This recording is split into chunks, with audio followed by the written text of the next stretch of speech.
It was pretty ominous. Bad news. Not good, apparently.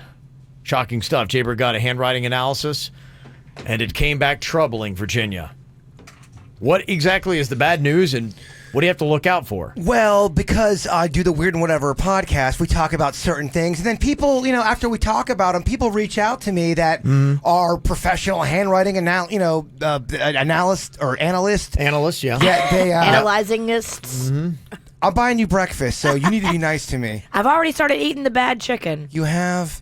Well, you've been telling me breakfast since 7. It's about to be 8:40. Yeah. All right. Well, it looks You like, lost her. All right, it's fine. Well, we'll talk about that You later. want some old dried out chicken? No, I gotta get focused back on work. Yes. Aw. People thought I was praying in the corner here during commercial. No, I was He's looking praying for waffles. I was looking down at my breakfast app, trying to determine what. There's too many breakfast. It's your own form of prayer. Yes, there's too many places to go through. I told him I wanted low carbs, and he brought this restaurant called Waffles. I'm like, Jbird, all they have is waffles. What do you know? This guy doesn't do ain't low carbs. You don't know what you're talking about. I'm like, I He can't doesn't find know low carbs. I mean, I guess I'll take a waffle. That's all they have. So I invited this handwriting analyst over to the studio, my place, which is my living room. Yeah. And she, I do all this stuff. Now, she's also a psychic medium that specializes in death. She's a death psychic as well. So she's got all kind of stuff. She's got a bag of tricks. She's got a bag of tricks. Yeah. So she looks at my handwriting. And she goes to the kind of more of the common things I've heard about my handwriting before. Oh, you seem to be a person that you have a bunch of crazy thoughts in your head. You're anxious. You have a tough time organizing sometimes. And then she puts her hand on my shoulder, real dramatic, like goes, Jason. I'm like, yes. Oh, boy. She goes, when's the last time you've been to the doctor? I go, well, I mean, about a year and a half ago, a year ago, maybe. Because you need to get your stomach and your heart checked out ASAP. And I go, well, what are you talking about?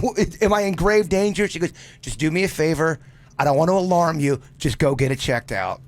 Your stomach and your heart. Stomach and my heart after she touched my shoulder. Jason. Uh-oh. My dad's upstairs hearing all this. He's like, "What? You were into What are you some-" doing? He's like, "You were into some There's some weird people in You the house. hippie.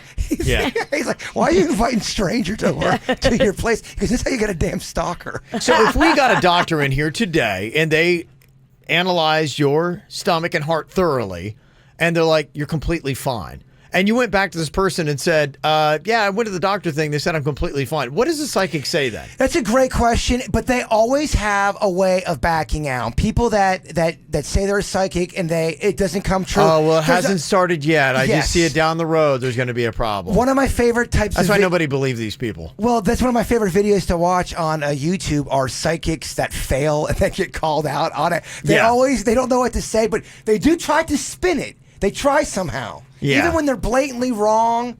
But I don't know if this person is blatantly wrong. I haven't gone to the doctor to tell. Maybe she can see that your heart is lonely. It's heart pangs. That would be what the psychic says. No, Stands out to me. I didn't mean like your heart was like, you had heart disease or something. I meant, yeah, I sensed you were lonely. That's what I meant by the heart. And then they go in the stomach part. Well, you clearly were hungry, Jason. You're always hungry, so you always have stomach. That's why people are like, come on, give me a break. That's what they would Come do. on, That's you what they would do. shysters. You're right. I would tell you the handwriting analysis, though, I am a believer in some of that stuff that they've done, and it's kind of fascinating. I do remember we used to have a guy on the show a lot that would do handwriting analysis, and there is kind of an art form to it. And the one thing I do remember, it's been a long time, but one of the holdovers was you can tell personality traits by how somebody signs their name. And one of the things was where you cross your T, if you have a T in your name. And people who cross their T's higher have more confidence.